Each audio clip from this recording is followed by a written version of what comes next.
Saludos amigos de UNTV, sean todos bienvenidos a este nuevo espacio dedicado al Clásico Mundial de Béisbol. Seguimos dirigiendo esfuerzos para acompañarlos en esos grandes eventos que acaparan la escena deportiva y por supuesto es el turno del Clásico Mundial de Béisbol que se realizará desde este 8 de marzo hasta el 21.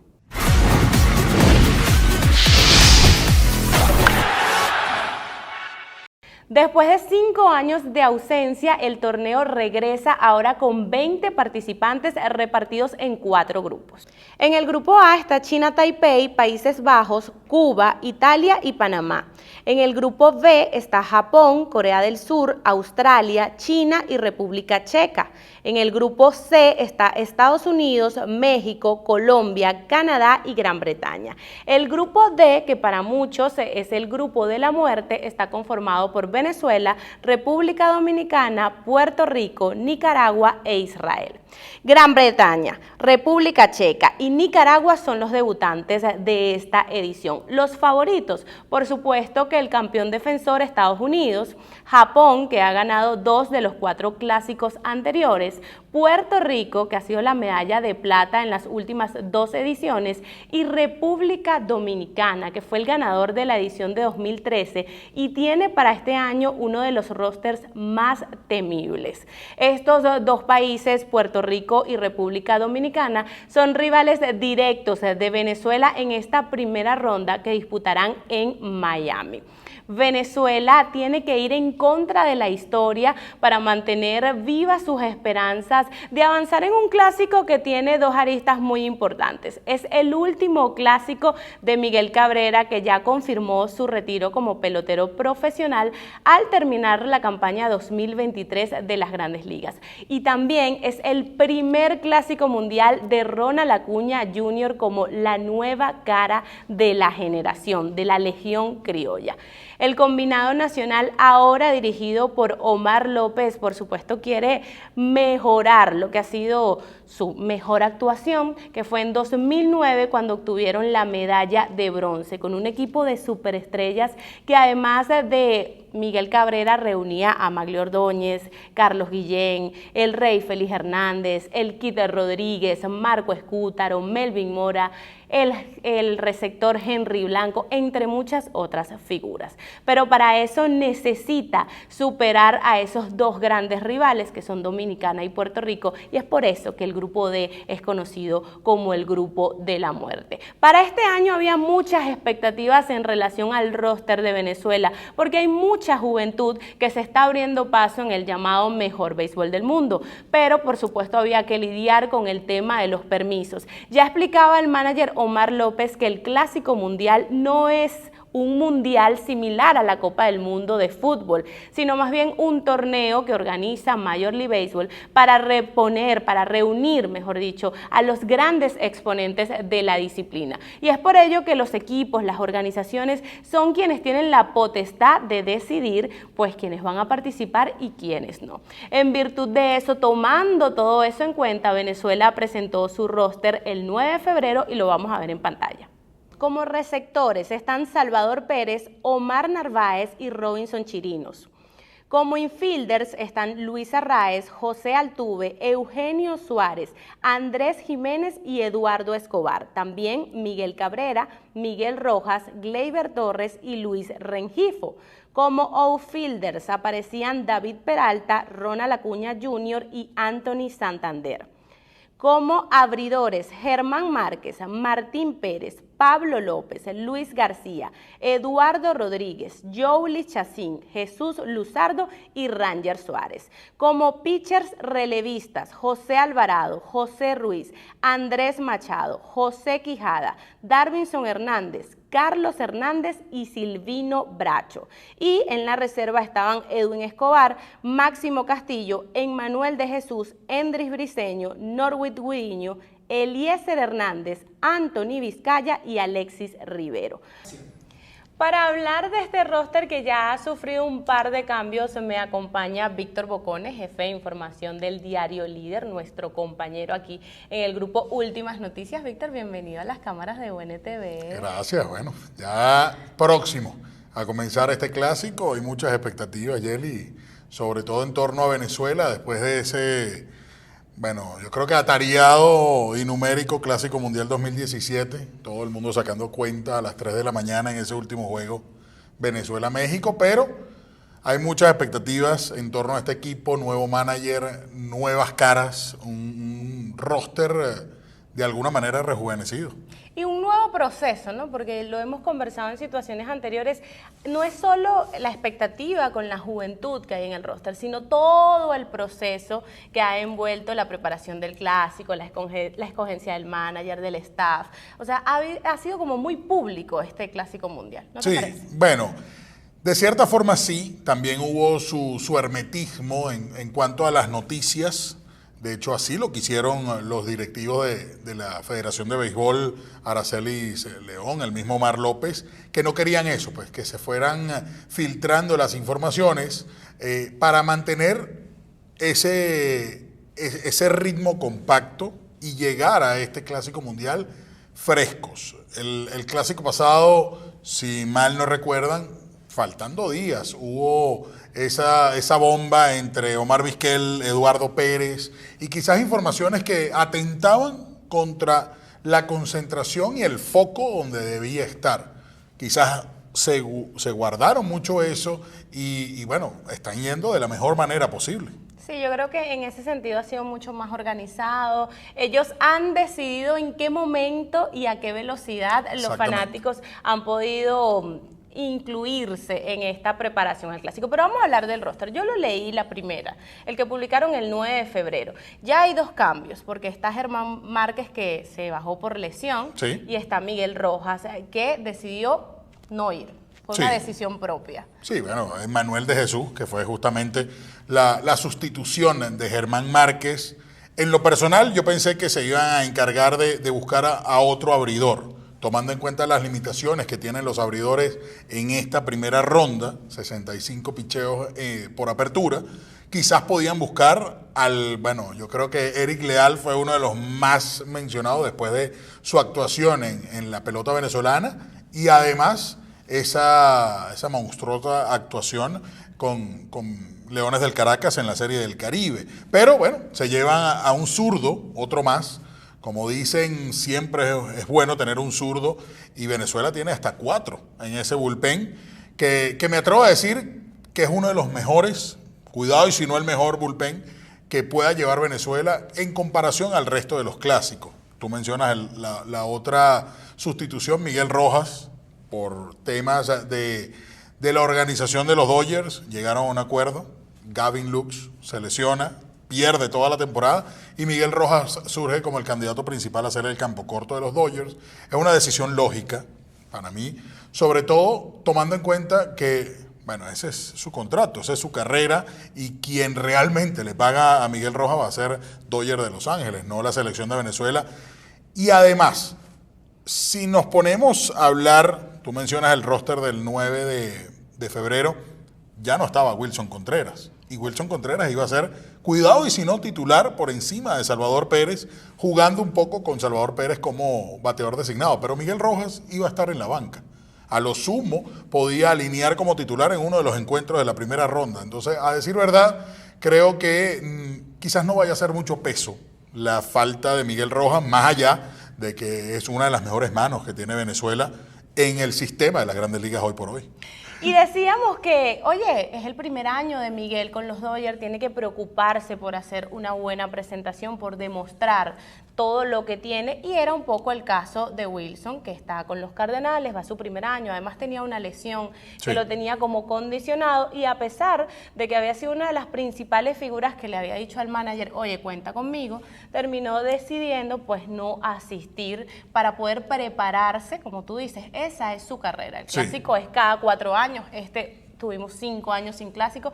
En cambio, pues este es su trabajo de todos los días y son decisiones que se tienen que respetar, ¿no? Sí, por supuesto. Y es que estamos hablando de un receptor entre los 100 mejores peloteros en las Grandes Ligas en la actualidad. De hecho, el único receptor venezolano que aparece en esa lista, que anualmente publica Major League Baseball. Wilson Contreras, esa baja sí debe ser sentida, porque a decir verdad, hay otro gran receptor que va a ser el titular para este equipo, que es Salvador Pérez, pero los otros dos, está Robinson Chirinos, que a mi parecer yo le hubiese dado ese puesto en el roster a otro jardinero, a un cuarto jardinero, tomando en cuenta que solamente están llevando 3, a David Peralta, Ronald Acuña y Anthony Santander. Esa es otra de las polémicas que ha traído este roster, los 3 jardineros, solo 3 jardineros y un par de utilities, que era lo que estábamos conversando. Pero también está el tema de la sustitución de Miguel Rojas, porque al final han decidido llevar a un Hernán Pérez. Y surgieron otros nombres como, oye, ¿por qué no llevar quizás a un Ali Castillo, a un Eiri Adrianza, a un Osvaldo Arcia? Algo así que se pueda ajustar más a quizás los jardines, el cuadro y que pueda aportar con el bate. Quiero saber tu opinión precisa con Hernán Pérez, que sabemos que es un hombre de mucha experiencia, que tiene buen contacto, que tiene buena defensa, pero también pareciera que ya va de salida. Sí, yo creo que pensando, ¿no? Como manager, creo que Hernán Pérez era la mejor opción viable para este tipo de torneos y sobre todo, como tú lo mencionas, la experiencia. Ya Hernán Pérez ha defendido los colores de Venezuela en otros torneos y además cuenta con mayor tiempo de juego en los jardines, porque a decir verdad, Venezuela no necesita infield.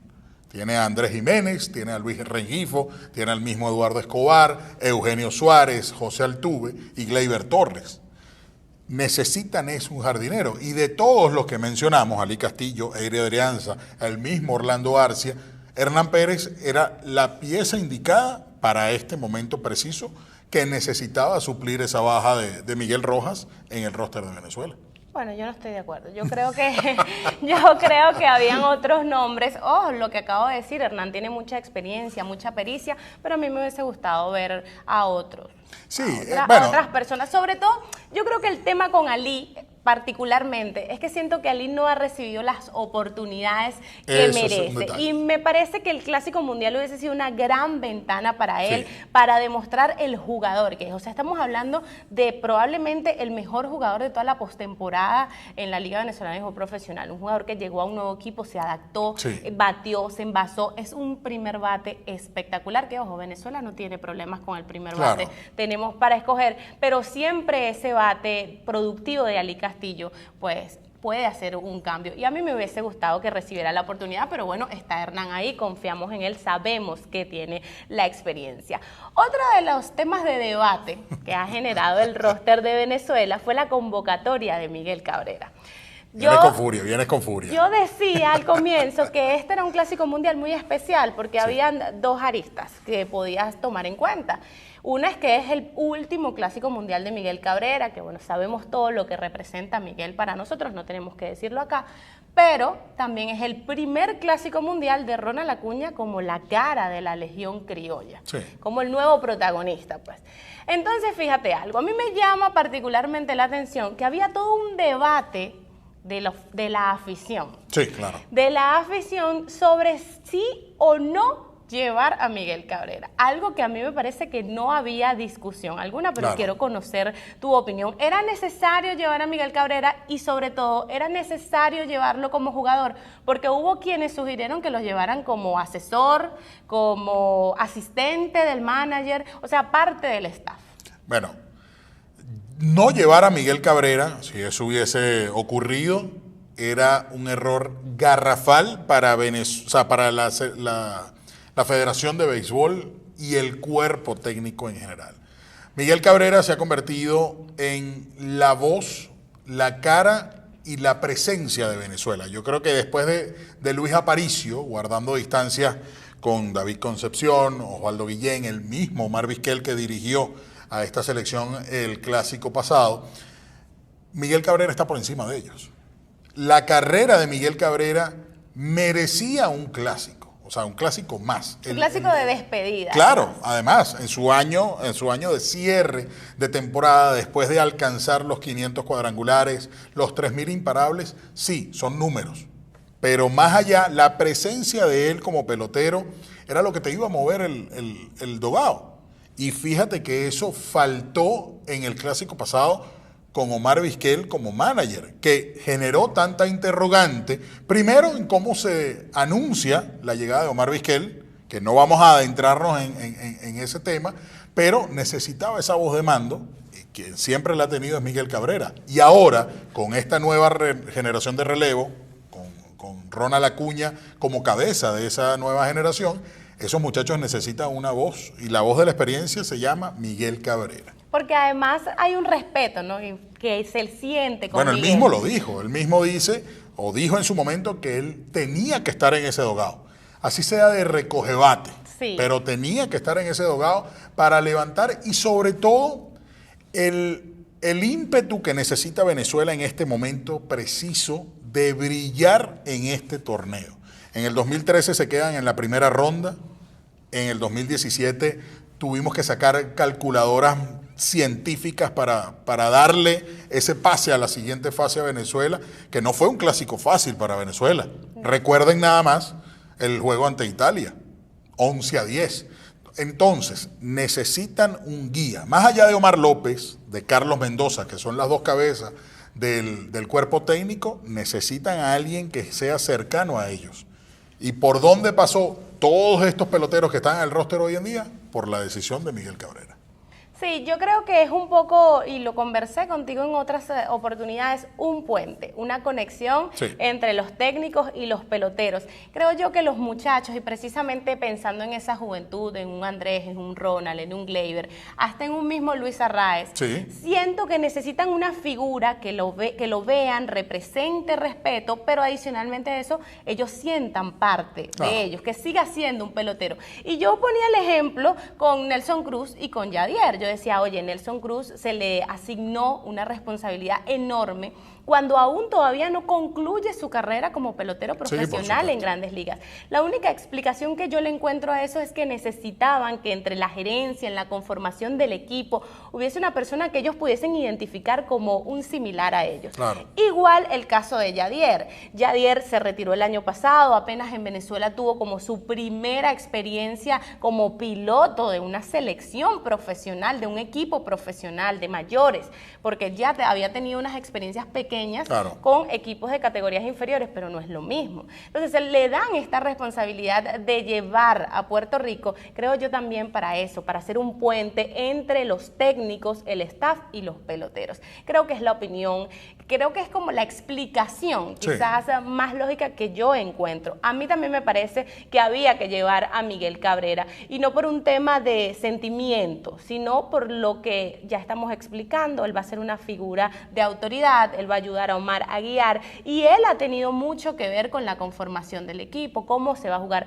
Además, durante 20 años de carrera hemos entendido que no hay un hombre que entienda el juego más que Miguel Cabrera. Miguel Cabrera es un hombre que se puede parar en la caja de bateo, y si no está bien dibujada, la manda a dibujar otra vez. Y si usted no me cree, búsquenlo en YouTube para que vea a qué niveles. Además, tiene mucho también que ver con la química. Ha sido Miguel siempre un pelotero que se ha distinguido por esa alegría, por esa camaradería. La jocosidad con que juega. Hay millones de videos de Miguel Time, de su bochinche, te saco la camisa, te quito la gorra. Entonces yo creo que eso es lo que representa a Miguel Cabrera. Además que ha sido una estrella para nosotros, y en su papel de estrella nunca puso peros para representar a Venezuela en los 4 clásicos anteriores. Ahora te pregunto, ¿lo alinearías si tú fueses el manager de Venezuela en el juego frente a República Dominicana? ¿Quién le dijo a Víctor que él me podía preguntar a mí? ¿Quién le dijo? ¿Producción? No, mentira. Mira, yo sí lo alinearía ante República Dominicana.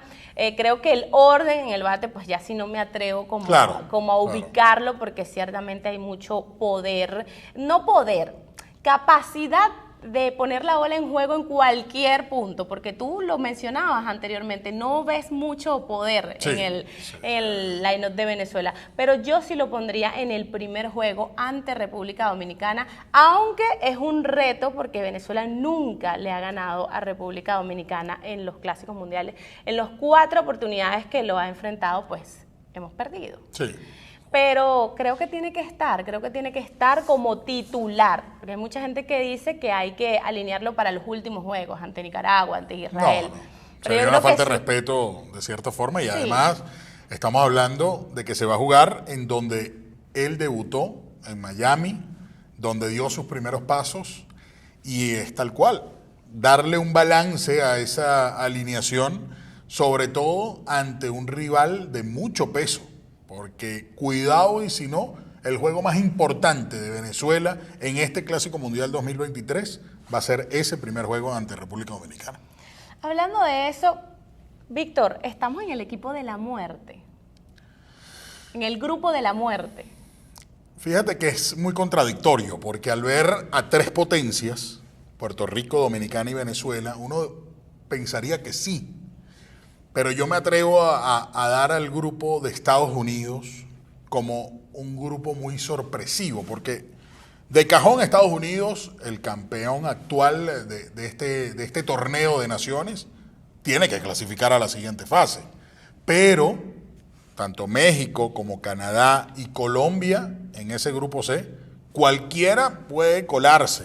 Entonces pasa lo mismo, quizás Puerto Rico sí tiene quizás unos detallitos en comparación a Venezuela, no va a estar Carlos Correa, ya no, quizás el Puerto Rico nos puede sorprender, como fue en el 2013, cuando jugaron la final, disputaron el trofeo contra República Dominicana, pero me quedo más con el grupo C para responderte la pregunta, como el grupo de la muerte. El mío es el D. Yo creo que no hay como el D, porque el C ciertamente tiene mucha competitividad, quizás sorpresa. Sí, quizás hay como eso. mucha expectativa y sobre todo nosotros lo vimos aquí en la Serie del Caribe, el crecimiento que ha tenido Colombia como ahora un país que juega béisbol. Sí. Y digo ahora porque todavía a la gente le cuesta aceptar como, oye, Colombia, el año pasado cuando ganaron la Serie del Caribe, todo el mundo estaba sorprendido y este año vinieron con un equipo aún mejor. Es más, el líder bate fue colombiano. Exactamente. De verdad que han tenido una evolución increíble, pero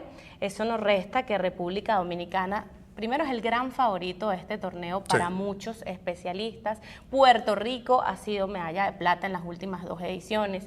Y bueno, por supuesto que Venezuela, que yo creo que tiene mucho que demostrar en este clásico. Y ya lo decía Omar, queremos que Miguel se vaya por la puerta grande. Y ojo, la puerta grande no necesariamente es ganar, Claro, pero sí es hacer una buena actuación. Y creo que después de lo que ya tú hacías ese repaso por lo que han sido los últimos 2 clásicos, es indispensable que tengan una buena actuación sólida en este Clásico Mundial. Nosotros vamos a estar muy atentos al Clásico Mundial, vamos a estar con las previas de todos los juegos de Venezuela, que comienza su accionar el sábado ante República Dominicana, como ya decía Víctor, probablemente el juego más importante de esta primera fase. ¿Cómo se va a enterar usted? Pues suscribiéndose al canal de YouTube, activando la campanita para que cada vez que estemos en vivo le llegue la notificación. Gracias, Víctor, por acompañarme. Espero que se repita. Para mí, un placer estar atento y sobre todo ser parte de este proyecto de UNTV, ser tu compañero, en este caso Yelimar, y bueno, llevarle la mejor información posible de Venezuela y del resto también de los países que van a estar participando en esta 5ª edición. Y manténganse ahí, como lo dice la señorita Yelimar, suscríbanse y denle a la campanita para que no se pierdan ningún detalle de este Clásico Mundial de Béisbol 2023. Así es, nos vemos el sábado.